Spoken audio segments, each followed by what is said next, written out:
Welcome into Head to Head. Cole Cubelic, Simone Eli with you again this week as Auburn will look to win their third straight SEC game in a row. The Tigers certainly turning things around in the back half of the season, as Cole predicted just a couple of weeks ago. We will get to that and then look ahead to the Tigers matchup at Arkansas on Saturday. Let's go head to head.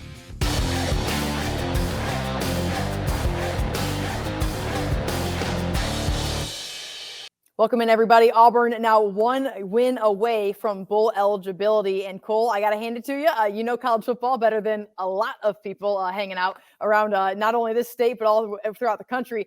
You said Auburn had the opportunity to turn things around the back half of the season, and it appears that that could be the case right now. Yeah, and you looked at the matchups, and I think they were favorable. And then obviously you found a little bit of momentum. You had a quarterback that kind of found his way. And now we hear more from Hugh Freeze this week, Simone, where maybe there's even more confidence of him directing the offense, being the number one quarterback, not going to split any reps anymore. So you just got to find other ways to get different guys on page. I felt coming out of the Vanderbilt game, everything that we've heard about Hugh Freeze this year that he has been frustrated with as far as consistency was on full display in this game, minus the defense. I thought like the defense was solid. They were pretty good. There weren't a lot of big complaints, but offensively, it's just you get two great throws and then a throw that makes you wonder how that could ever happen. Sure. You get three beautifully placed footballs, and none of them are caught by receivers. You get two plays that are blocked to perfection, and then you turn a guy or two free, and it's a tackle for loss. It's just the ups and downs, I think, were on full display in that game against Vanderbilt. Thankfully, they created explosive plays. We had 3 50-yard touchdowns in that game against Vanderbilt. They had 3 50-yard plays in the season coming into that game. Wow. So if they can continue finding ways to create some of those explosives, maybe find just a little bit more consistency because it feels like Payton Thorne at times has a really good grasp of the offense, and then it disappears for a play or two or a series, and then you got to sort of retrack and find your way back in. But that's a conference win on the road. You continue to build on top of that. And I think this is probably the most challenging pick that we'll make this year because this game against Arkansas could go a lot of different ways. And I honestly right now have no idea how this thing's going to play out. I don't think Vegas knows either. It's a 2.5 or 3 point spread somewhere in there. So certainly projected to be a close matchup in Fayetteville. Cole, those explosive plays, Jarquez Hunter was a big part of that. Payton Thorne obviously comfortable in moments, but Jarquez Hunter did what I think a lot of people were hoping they would see from Jarquez Hunter throughout this entire season with the momentum that he had. How impressed were you by his ability to get out in open space and do what he did early on in this game? He was fantastic. And the main thing that I think he does is show great patience. He has a great feel for how the zone scheme will develop, and that it doesn't have to be take the football, run 1,000 miles an hour to a certain spot and just hope that things work out. He understands sometimes that thing's going to hit a little bit towards the backside of the play. Sometimes he can stay front side and it'll go right out the gate where it's designed to go. And then once he decides to put his foot down and get north and south, he can do it in a hurry. He's got great explosive speed, breakaway speed. He's got good power. Saw him break a couple of tackles in this game. You get him to the second or third level on the defender untouched, he's most of the time going to be able to make that guy miss and be able to go. So he is the part of that offense, I think, right now that you build around, that you focus on, and you make defenses try to take away because that's going to give you advantages in other places.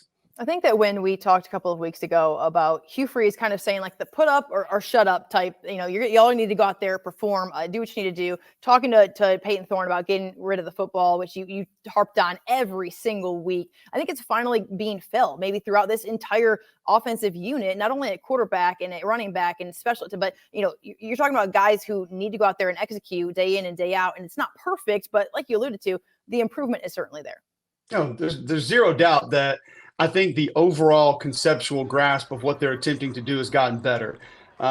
You've added after the Ole Miss game, you've implemented just a little bit more tempo, and you didn't need a ton, but just a little bit. And that could just be getting to the football at a higher pace and then finding out what the play is and kind of going from there. Yeah. But those things are going to stress the defense and give your offense advantages. You got a freshman center that's playing right now. Connor Lew's playing good football, and he's been able to come in and hang on and do some good things. But still up front, you saw some inconsistencies. Great blocks at times from certain guys, and then turn a guy loose. And then we mentioned the catches. Like the drops in this game were completely egregious. It's inexcusable. Outside of Rivaldo Fairweather, there's not a lot of consistency with guys that are catching footballs from Payton Thorne. I thought he did a nice job in the read game of understanding when to pull the ball and run it, when to hand it off, when to pull it and throw it. He had a good grasp of just how to manage that part of it. Sure. But still, he makes mistakes. They all make mistakes at points in time. You got to continue to find a way to get more and more on the same page, because I think this is an underrated challenge that they have coming up this weekend, and it's not just because of where it is. Yeah, it's Arkansas Saturday at 3:00 kickoff in Fayetteville. And when I did the Alabama show previewing the Arkansas game, KJ Jefferson, I feel like we've been talking about this guy for the better part of the last decade in college football. I mean, I was actually surprised to see that he was still the quarterback there, to be honest with you. I don't know. I thought maybe he was gone like 4 seasons ago, but this is a guy who has, big time playmaking ability. Obviously Arkansas sitting at 3-6, not having the season that they would have hoped for. But like you said, I don't think these numbers really tell the true tale of the challenge that Auburn will have this weekend. No, and the scary part about this is, like you mentioned, KJ Jefferson, ton of experience. He's played a boatload of college football. There's not a venue that's going to scare him. There's not a defense that he hasn't seen. So you put all that to the side, and then you come back with, well, the offense was struggling this year. It hasn't really gotten off the ground. And you figured with he and Rocket Sanders back, it was just going to go, and it hadn't. Well, they fired Dan Enos, and then you didn't know what you were going to get coming out of a bye week, and you got more of what we thought could make them successful that we didn't see all year, more spread formations. They don't have a great offensive line, so they're not just going to push people off the ball. So there were a lot of compressed sets early in the season, a lot of tight ends, a lot of fullbacks, H-backs, bringing more attention closer to the ball. Well, they got away from that a little bit last week. That's going to open up some run lanes for Rocket Sanders and for KJ Jefferson if he wants to keep the football, which he's a great runner. If you watch that Florida game, it felt like the last 2 series he just said, I got it. Like, hop on my back, I'll take this. And he's putting his shoulder down into defensive backs and running through people. He has that kind of ability to just take over a game, as does Rocket Sanders. Now, at receiver, it's where I think Auburn has a big advantage. This group they don't really separate very well at all. There's not a speed guy that you have to be concerned with. So Auburn may be able to dedicate more numbers to the line of scrimmage, try to take that run game away. But you have to be disciplined, because now you're going to get those tight ends used in a lot of motions. You're going to get them using some shifts. You have to be lined up correctly, which means you have to fit your run correctly. If you're not in the right gaps initially when you're lined up, you're probably not going to do it after the ball snap. So some of those things are going to still cause commotion and be problematic. Mm-hmm. But physically, I think it's a group that the Auburn defense should have a pretty good time matching up with. Yeah, I was going to ask you, where do you feel like if there is an advantage for the Tigers, where would it be? Maybe defensively, offensively, either way. But if there's one place where you're going to have your eyes throughout this entire game, where would it be in terms of where Auburn can maybe take advantage of the matchup? I think where Auburn's biggest advantages would be there, because I don't think this offensive line is what we were used to seeing from Arkansas offensive lines. They don't play a lot of bully ball. The freshman tight end that was playing good football, they lost him early in the season. You did see a little bit more of Varquez Gums, the North Texas transfer at tight end, who I think could be a big help to them. And you saw a couple of receivers with a little bit of catch and run against Florida. I think that's because they were out in space a little bit more, but they don't have that type of speed that's going to be a big problem. So Justin Rogers kind of coming onto his own a little bit more. Keldrick Fox playing really good football. It doesn't show up in the box score, but he's covering a lot of ground, playing a lot of space. So I think up front, Auburn should be fine against this Auburn offense. Now, visually is where the problems come in. Physically, Auburn will be okay, but you're going to get motions, you're going to get movement after the snap.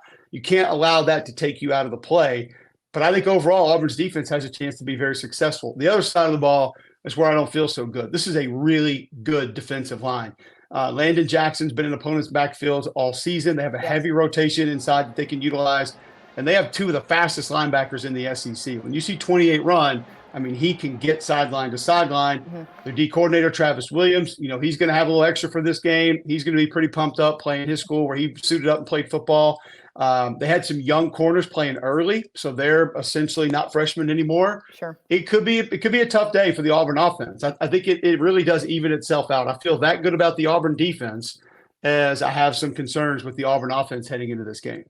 Of course, you can listen to Cole on WJOX in Birmingham and your podcast Cube show, Cole, ESPN, SEC Network as well. You said you're going to be at a big rivalry game this weekend. I'm sure you're looking forward to that one as the LSU Tigers look to bounce back.